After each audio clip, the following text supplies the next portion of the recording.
have a high safety profile. And so these will increase the therapeutic index of these ICS for sure.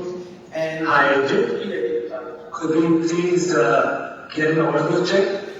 Is it? Yeah? Okay now? Okay now? The sound is okay? Yes. So if these ICS have, for sure have a high safety profile, and we have a very high therapeutic index, which means actually that we have a very high risk-benefit ratio, which is exactly similar for budesonide molecule. The mechanism of action of steroids in general as an anti-inflammatory effect of steroids, we only need to know that we have two main pathways, either the genomic effect and the non-genomic effect. In order to understand actually that we have this genomic effect of in general systemic steroids is underwent three main pathways.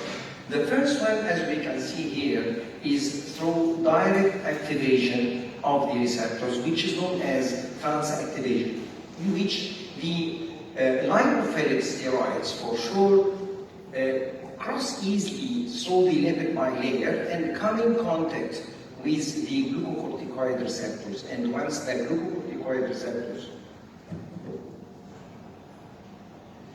okay.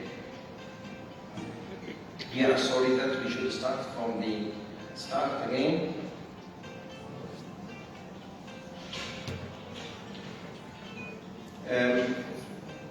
The clinical benefits of pulmicort rescues. So the content of the presentation will include the ideal features of the ICS, and then the budesonide properties and mechanism of action.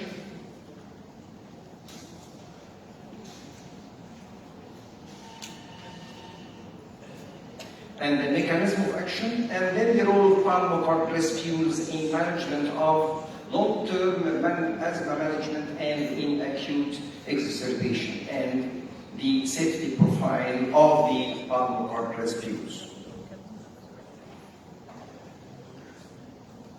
We should ask ourselves first if we have an ideal ICS, and then if we have an ideal ICS, what are the characteristics of this ideal ICS? And we should know that the pharmacodynamic and pharmacokinetic characteristics of the inhaled steroids differs completely, and these differences for sure will result in differences in the efficacy and local and systemic safety profile of these ICS. And we should note that actually what is meant actually by pharmacodynamics. The pharmacodynamics means the desired effect of the ICS on the target organ versus the systemic and local side effects. So if we have an ICS which have small particle size, high protein affinity, high receptor affinity, and long pulmonary residence time, this will reflect the potency and the efficacy of these ICS. And on the same time, if we have low oropharyngeal deposition, low intestinal absorption, high protein binding, and rapid systemic clearance, for sure this will reflect the high safety profile of these ICS. And all of these criteria definitely reflect a high therapeutic index of these ICS, which in turn will give better and better risk-benefit ratio. And this is exactly what in the budesonide molecule. And the mechanism of action of steroids in asthma management usually underwent through two main pathways. The genomic effect of the steroids, which is well known since a very long time, and the non-genomic effect, which is becoming more or less now slightly better than before. The genomic effect of ICS is mediated through three main pathways, either through direct activation of the genes which are involved in the inflammatory process, and this which is known as transactivation, However, the lipophilic steroids cross easily the lipid bilayer of the cell wall and come in contact with the glucocorticoid receptors, with the association of the HR proteins. And once the glucocorticoid receptors becomes activated, it cross and inside the nucleus and come in contact with the response element of the promoter region of the target genes, with the resultant activation and suppression of the target genes. However, this pathway play a minor role in the anti-inflammatory effect of steroids. And you should know that most of the major side effects are associated with these three pathways, like development of diabetes mellitus and skin atrophy. But the second pathway, which is the transrepression, in which we have the activated glucocorticoid receptors inside the cytoplasm, binds directly to the pro-inflammatory transcription factors like nuclear factor kappa B and activating protein 1, with the resultant suppression and the depression of the production of a lot of chemokines, cytokines, adhesion molecules, inflammatory enzymes, and inflammatory proteins. However, this pathway is the major anti-inflammatory effect of the steroids in general. The post-transcriptional effect definitely, which is stabilization of the messenger RNA, which play a role, but actually this is not yet well fully understood till now. But nowadays, the non-genomic effect of steroids in general nowadays becomes understood through the discovery of the membrane glucocorticoid receptors and the membrane binding sites for glucocorticoids at the airway smooth muscle, and through generating cytokine B and the protein kinase. We can see here how steroids can inhibit the extraneuronal norepinephrine uptake, and however these intravascular smooth muscle cell, with the resultant increase in the duration of the norepinephrine vasoconstrictor signal, and this will result definitely, as we see here, decrease in the perfusion or decrease definitely of the microvascular leak, with resultant reduction of the edema and the inflammation, and also reduction of the hyperperfusion, which is present in all the vascular airway, especially the submucosa of most of the asthmatic patients. And this is dose dependent. And also we should know that it can cause reduction of the remodeling process, which is usually dose and time dependence, which needs a many weeks in order to be effective. For sure, budesonide molecule is highly water soluble, and so that's why we get a rapid dissolution in the human bronchial muscles or bronchial fluids, and this usually occurs in a very short period, 6 minutes, and also it leads to rapid airway inflammation suppression, usually within 10 minutes, and this will lead to strong pulmonary vasoconstriction, which occur within about 30 minutes.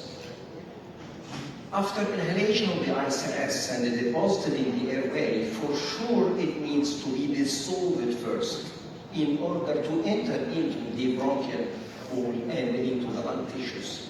So the high water solubility of the budesonide or the steroids in general, for sure, it will increase the rate and the extent of the pulmonary intake, and in turn will lead to increase the intracellular accessibility of these steroids, and in turn will increase to the cytosolic receptor site concentration. As we can see here, how budesonide molecule, the water solubility of budesonide is about more than 50 times than dexamethasone dipropionate and more than 80 times than fluticasone propionate. The reflection of that, of this high water solubility and rapid onset of action, we can see here that the vasoconstrictor effect of the budesonide molecule is significantly higher when compared with fluticasone propionate and with beclomethasone, after 30 minutes of inhalation. And also we can say that when the airway or the lung tissues was treated with high dose or high concentration of budesonide, large part of the budesonide inside the cell is converted into budesonide 21 fatty acid esters, which is known as budesonide oleate. These budesonide fatty acid esters is a highly lipophilic structures which deposited inside the cytoplasm and lack connection with the glucocorticoid receptors. Actually, these act as a reservoir for budesonide, which underwent hydrolysis again into active budesonide, and so this will increase the pulmonary residence time of budesonide inside the cell, so it will give or reflect for a longer duration of action.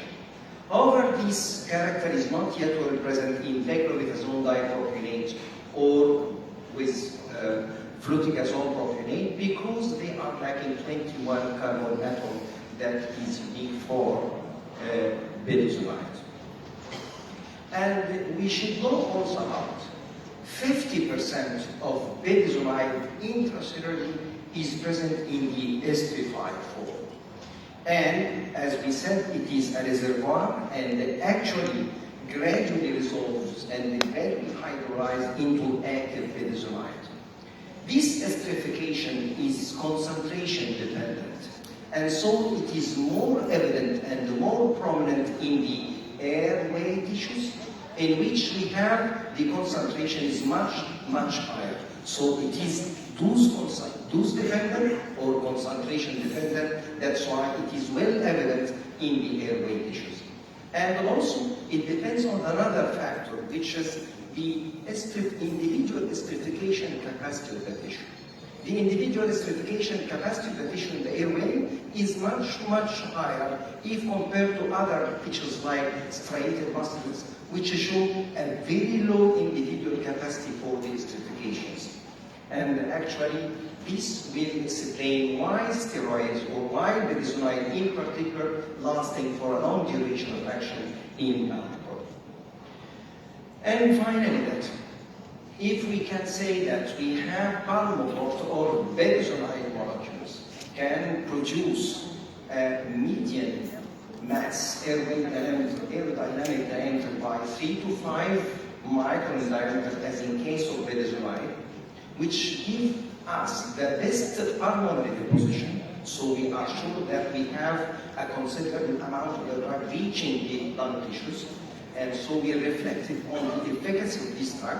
And at the same time, we have systemic bioavailability in children, about 6% only from the nominal dose that we are giving.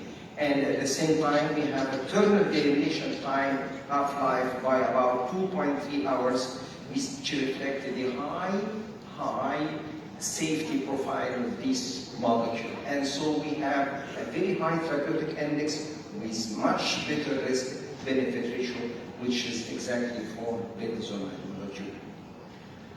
As Professor Cameron said that about the update, July update in 2019 for GINA update, management of children, whether below the age of 5 years or between 6 and 11 years or even that, it recommends the ICS as the preferable medications for treatment of asthma patients in all steps, and even nowadays as an optional way of therapy, that also ICS may be used as an optional therapy for patients with step 1, whether between 6 and 11 years, can be used with short-acting beta-2 agonist when needed, or we can use low dose even in step 1 in children between 6 and 11 years of age.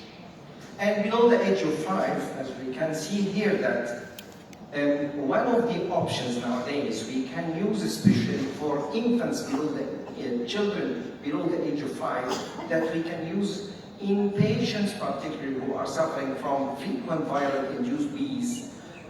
Nowadays we can use high dose of ICS And this high dose of ICS, we should consider that it is about 1,600 microgram, and these better to be divided on 4 divided doses per day, not for 2 doses. Over this slide, as we can see here, we can see this is a 12-week multi-center randomized double-blind placebo-controlled study done on 1,079 children aged between 4 and 8 years who are suffering from moderate severe asthma patients, moderate persistent asthma patients. We can see here how these patients who are receiving pulmicort respules in a dose of 0.25 milligram twice daily or 0.5 milligram twice daily can significantly reducing or improving daytime symptoms and nighttime symptoms in these patients. And actually, this is also a multi-center randomized double-blind placebo-controlled studies which was done on 30 or even about 480 children aged between 6 months and 8 years of age. And we can see here that budesonide molecule in a dose of 0.25 milligram twice daily or 0.5 milligram twice daily or 1 milligram once daily definitely reduce the bronchodilator use even after 2 weeks of the start of inhalation from when compared with placebo-controlled group.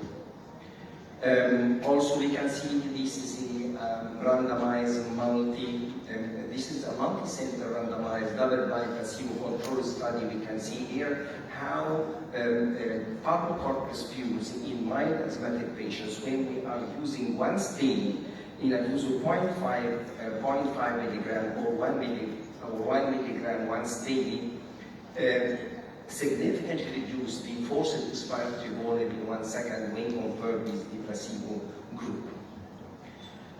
However, also we can see in this study in which we have a significant reduction in the number of exacerbations which are need either step-up use of pulmicort respules or oral steroids by 24.5%.